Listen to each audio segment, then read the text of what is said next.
Hello everyone, bridal season is around the corner and ये season में सब brides and grooms, in fact grooms भी आजकल अपनी स्किन को लेके बड़े एक्साइटेड हो जाते हैं। And because you know what, वो फोटोग्राफ्स एक बार की हैं और हमेशा आपने देखनी है, तो yes you want to look your best. इसके लिए बहुत सारे लोग क्या करते हैं, गूगल पे जाते हैं और टाइप करते हैं टिप्स फॉर ब्राइडल ग्लो, और गूगल आपको इतनी सारी चीजें देते हैं, from DIY mask to sheet mask to this and that, and आप कंफ्यूज हो जाते हो कि ये एक्चुअली यूज करूं। और कुछ लोग करते भी हैं बट वो ओवर प्रॉमिस करके अंडर डिलीवर ही करते हैं। आपका वेडिंग डे जैसे जैसे पास आता रहता है, आप अपने आप को शीशे में देखते हो और सोचते हो यार ये मैंने पहले क्यों नहीं कुछ किया। तो आज मैं आपको हेल्प करने वाली हूँ science based, medical based bridal glow treatments के लिए पूरी गाइडलाइंस देने वाली हूँ और ब्रेक डाउन करूंगी इसको बहुत सिंपल स्टेप्स में जो आपके लिए इजी टू फॉलो हो और आप इस इंफॉर्मेशन एज में लॉस्ट ना हो जाओ और अपने ब्राइडल ग्लो को पकड़ सको। So let's start this video.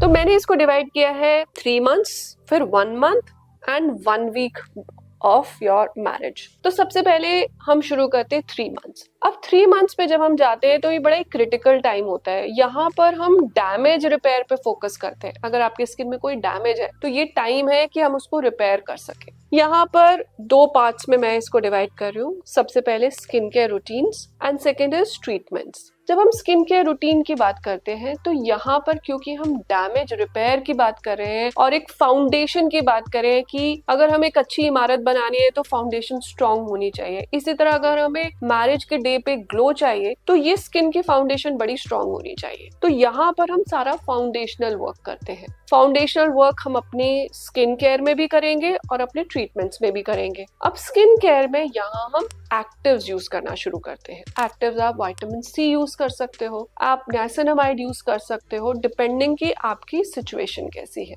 Actives morning and night हमें यूज करना है। हमें एक अच्छा मॉइस्चराइजर जो हमारी स्किन के बैरियर को साथ साथ रिपेयर करता चले वो यूज करते रहना है। एंड सनस्क्रीन हमारा हीरो है, हीरो को नहीं छोड़ना। हर 2-3 घंटे में, चाहे आप अंदर हो या बाहर, सनस्क्रीन हमें यूज करते रहना है। एक्स्ट्रा एक्टिव हम यहाँ पे क्या डाल सकते हैं, वो है हमारे रेटिनॉल्स, लेकिन बहुत छोटी परसेंटेज में। अगर हम डीपिगमेंटेशन भी टारगेट कर रहे हैं, यानी कि हमें पिगमेंट फ्री स्किन चाहिए, हमारे स्किन में कोई पिगमेंट वाला इशू है, तो हम रेटिनॉल्स एंड डीपिगमेंटेशन को ऑल्टरनेट नाइट्स में डाल सकते हैं। मॉर्निंग में हम अपने विटामिन C या नाइसिनामाइड यूज कर सकते हैं और स्ट्रिक्ट सन प्रोटेक्शन फॉलो कर सकते हैं। अब हम आते हैं ट्रीटमेंट्स की तरफ। इन क्लिनिक ट्रीटमेंट्स यहाँ पर इस टाइम पे बहुत बड़ी हेल्प होते हैं हमारे को। क्या कर सकते हैं हम, लेजर टोनिंग्स कर सकते हैं, पिगमेंट को ब्रेक डाउन कर सकते हैं। इवन टोन स्किन के लिए, एक स्किन रीजनरेशन के लिए हम ये यूज कर सकते हैं। साथ में यूज कर सकते हैं केमिकल पील ट्रीटमेंट्स। अब केमिकल पील सुनते ही लोगों को लगता है कि वो जिसमें स्किन निकलती होगी, नहीं,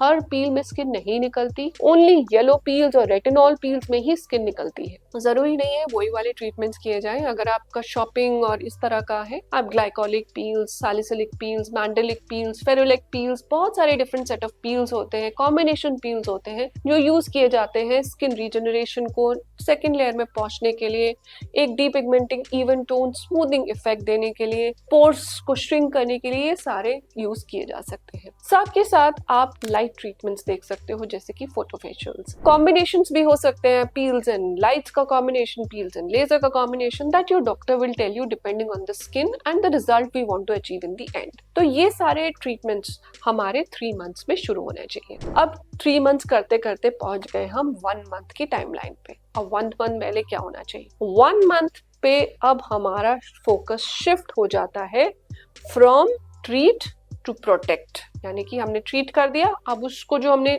रिजल्ट लिया है उसको कैसे हम प्रोटेक्ट करें। अब यहाँ पर हमारी स्किन केयर रूटीन और ट्रीटमेंट्स दोनों ही चेंज हो जाएंगे। स्किन केयर रूटीन्स में हमारे कोई भी न्यू एक्टिव्स ऐड ऑन नहीं होंगे, पुराने एक्टिव्स चलते रहेंगे, सेम परसेंटेजेस पे चलते रहेंगे, इंक्रीज परसेंटेजेस नहीं होगी, फ्रीक्वेंसी भी इंक्रीज नहीं होगी। यानी कि ये नहीं कि जो आप 2 दिन लगाए थे अब 4 दिन लगाना शुरू कर दो, नहीं, ऐसे कोई भी एक्सपेरिमेंट्स इस टाइम पे नहीं किए जाएंगे। क्लिनिक ट्रीटमेंट्स में ये चीजें शिफ्ट हो जाएंगी आप हाइड्रा फेशियल्स की तरफ जा सकते हो, आप ऑक्सीजन्यू फेशियल्स की तरफ जा सकते हो, या आप ग्लोइंग फेशियल्स की तरफ जा सकते हो। यही हमारे को 1 मंथ के अंदर करने चाहिए। अब पहुंच जाते हैं हम 1 वीक बिफोर दी वेडिंग। ये टाइम है हमारे ग्लो का, यानी कि from treat to protect and now to glow. यहाँ पर यूजुअली हम सारे एक्टिव्स को स्टॉप करा देते हैं, क्योंकि अब आपके मेकअप बहुत हैवी होने वाले हैं इस पूरे टाइम में, क्योंकि बहुत सारे फंक्शन शुरू हो जाते हैं, कभी लेट नाइट्स हो रही हैं, कभी कुछ हो रहा है, खाने पीने का चीजें बैलेंस नहीं हो रही हैं। तो इस टाइम पे हम सारे एक्टिव्स को हटा देते हैं। आपको क्या करना है, आपको सिर्फ मॉइस्चराइजेशन एंड सनस्क्रीन को बिल्कुल डिलिजेंटली फॉलो करते रहना है, along with the face wash routines. In clinic treatments हम यूजुअली अवॉइड करते हैं। 5 to 7 डेज पहले हमारे यहाँ सारे इन क्लिनिक ट्रीटमेंट्स बंद करा दिए जाते हैं। सिर्फ हाइड्रेशंस एंड ग्लो वाले ट्रीटमेंट्स रखे जाते हैं जिस ब्राइड को उसकी एंड पे जरूरत है, पर यूजुअली सारे ट्रीटमेंट्स 1 हफ्ते पहले ही बंद हो जाते हैं। अब कुछ गलतियां हम करते हैं, उन पे ध्यान देना बहुत जरूरी है। सबसे पहले कि हमें जो बोला गया है हम उससे बढ़ के चीजें करने शुरू कर देते हैं। अगर डॉक्टर ने आपको बोला है कि आपको एक्टिव इतने टाइम लगाना है, लोग क्या करते हैं, उसको डबल कर देते हैं कि जल्दी रिजल्ट आ जाए। That is not a good thing, because skin भी डैमेज हो जाती है। स्किन डैमेज हो गई तो उसको रिपेयर करने के लिए डबल टाइम लगता है, तो वो गलती आप ना करें। सेकेंड इज ओवर स्क्रबिंग, मतलब हर 2-3 दिन बाद आप स्क्रब कर रहे हो। नहीं, scrubbing is actually criminal. It's like treating your skin to something which doesn't want. तो स्क्रबिंग को तो बिल्कुल आप हटा दीजिए, अपनी रूटीन में से ही हटा दीजिए। Chemical exfoliations can be done या dermal exfoliations can be done through microdermabrasions या hydra facials. Third is skipping sunscreens and skipping moisturisers. दोनों ही बहुत क्रिटिकल है आपकी स्किन को डैमेज से लेके प्रोटेक्शन से ग्लो में। मॉइस्चराइजेशन एंड सनस्क्रीन का बहुत बड़ा रोल है। छोटी चीजें हैं लेकिन बहुत इंपॉर्टेंट चीजें हैं, ये मिस्टेक्स आप ना करो। और एड ऑन अगर आपको करना ही है, अगर आपको ये लगे नहीं मुझे और अच्छा रिजल्ट चाहिए, मुझे और बेटर लगना है अपने I want to look the best on my marriage day, then आप क्या ऐड कर सकते हो, आप पीआरपी फेशियल्स या जीएफसी फेशियल्स ऐड कर सकते हो, पीआरएफ माइक्रो नीडलिंग्स ऐड कर सकते हो, एक्सोसोम्स ऐड कर सकते हो, पीडीआरएन्स या स्किन बूस्टर्स ऐड कर सकते हो, आप इन्फ्यूजन्स ले सकते हो, आईवी ले सकते हो जिसमें आप ग्लो थेरेपीज ले सकते हो, वो एड ऑन करो